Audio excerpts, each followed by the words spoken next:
say I've humped, per se. There you go, Red. I'm doing good. Tell the gnome you're his daddy. Hey, Gnome, I'm your father. It's good to finally meet you, Reggie. even under these strange circumstances. Reggie. Hello everybody, welcome back to Screenstars. I'm here today to bring you my review for the 2023 comedy Strays. The film is directed by Josh Greenbaum and it stars the voice talents of Will Ferrell, Jamie Foxx, Isla Fisher, Randall Park, and then we have a physical performance from Will Forte and Brett Gelman.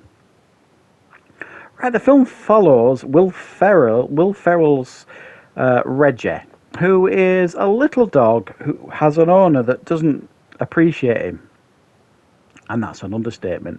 His owner is called Doug, played by Will Forte, who really treats him very badly, constantly trying to get rid of the dog, and eventually he manages to dump him.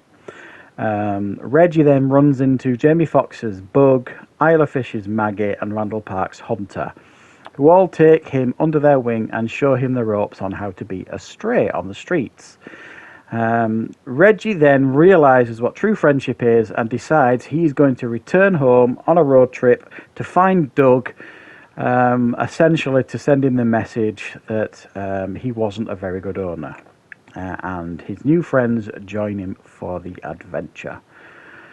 Right, what are my thoughts on Strays? Well, when I saw the trailer for this several months ago now, I had to watch it a couple of times because I was in stitches watching it. I just thought it was really, really funny, the trailer. And my worry always with comedies is that they put the best bits in the trailer and you don't get many surprises left in the film. Is that the case with Strays? But yes and no. I mean, there are obviously a lot of things here that you see in the trailer, but you can see it more in context here, obviously. But if you're a fan of, you know, like juvenile comedies, really, if you like things like Ted, that don't make any sense, shouldn't make any sense, but are actually quite a lot of fun, then you're probably going to get quite a lot of enjoyment out of this. I was genuinely laughing quite a few times watching this film.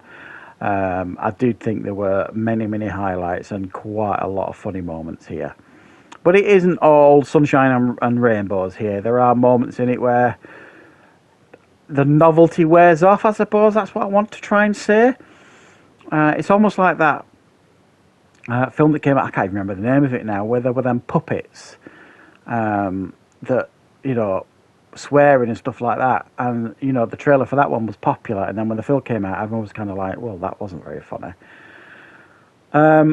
So once the novelty wears off on this film and you get used to get over the fact that you've got these animals, these dogs, and the swearing and cursing and doing pretty rude stuff, once you get over that, then you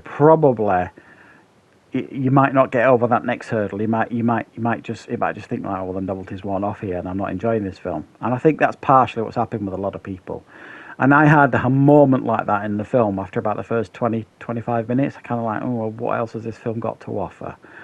But it does actually offer more highlights. There are some definite fun moments in the film. Quite a few highlights. The highlight where they get captured and kind of put in like dog kennel, and they hatch a plan to get out, which was quite amusing and quite fun. Where they eat some mushrooms, which you show a little bit of in the trailer. I thought that was quite entertaining. Where he gets snatched up by like a bird of prey with the little dog voiced by Jamie Foxx. I mean, I could go on and on sort of thing. There are definite highlights here in the film, but there are also moments where it still follows that generic pattern that you see an awful lot in American comedies, that, you know, sugarcoating it in, you know, painting syrup and, you know, sickly stuff all over everything. It's not that I didn't want a bad ending or anything. There's no way this film would have worked with anything but a happy ending. But, you know, you can almost follow the pattern with movies like this. You know what I mean? You get the low of the beginning with him being like the stray, and then him meeting his new friends and enjoying his new life. They go on the road trip, and then there's an inevitable falling out. And then, you know, the realization that they are all the best of friends and they need to kind of reconnect and help each other. And whether this is a film about dogs or humans, they all generally kind of follow a similar pattern is where I'm going with this. And this is no exception. But I think the voice talent here does an excellent job. Will Ferrell and Jamie Foxx really stand out. I mean, some of the things that they come out with are pretty outrageous, but very, very entertaining. I can't lie, really. I did think there was a lot of fun to be had here with a lot of the stuff that goes on in this film. And I believe 90% or 95% of it was like filmed with real dogs. Obviously, they've put the CGI of the mouth movements and stuff in there, but it's seamless, really. It's done remarkably well, and these dogs are obviously amazingly trained.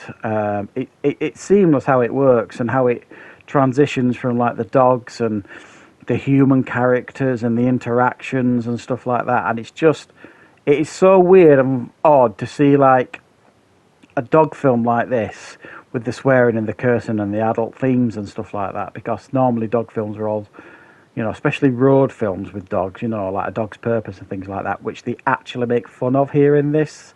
There's a really fun cameo by Dennis Quaid, who is known for doing like A Dog's Purpose and things like that. So it's poking fun at the genre. It kind of is self-aware of what it is, which is, for me, always helps. Films like this have got the tongue firmly stuffed in the cheek. You aren't meant to take them seriously. And it makes it much easier, if you like, if there are people out there, the part of the woke squad who, are easily offended. Well, how are you going to get easily offended by a cute little dog cursing at the screen things? It just works for me. And the way they tie into a dog's inbred dislike for postmen and all this kind of stuff, how they mark the territory everywhere, all the sniffing the butts that they do, it's all incorporated into this accepted way that these dogs behave, sort of thing. And the way the voice actors portray that and get that across on screen, it's just seamless, really. The fact that they've got their rules and they look at humans and how they perceive our rules, especially when it comes to us collecting dog poo off the floor. They've got their own theories as to why we do it and what we're doing with that poo, and it's quite funny how they do it, really, and how they work it. And there's a great joke in as well that I thought was very, very funny.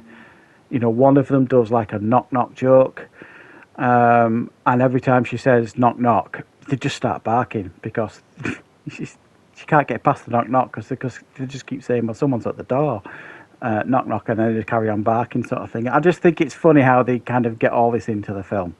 So yeah, this is a lot of fun, really. If you're looking for an adult themed dog film, if that's been missing in your life, or if you saw the trailer and you thought it was funny, then you will probably enjoy this. And if you enjoy films like Ted, you'll probably enjoy this. If not, probably steer clear, because you probably won't enjoy it. But for me, I had quite a lot of fun watching this one. It's not going to change your life or anything, but if you're looking for an hour and a half of laughs, then you could do far worse than this one. So thanks very much for watching, guys. I hope you enjoyed this review. I will be back, of course, with plenty more reviews and content on the channel very, very soon.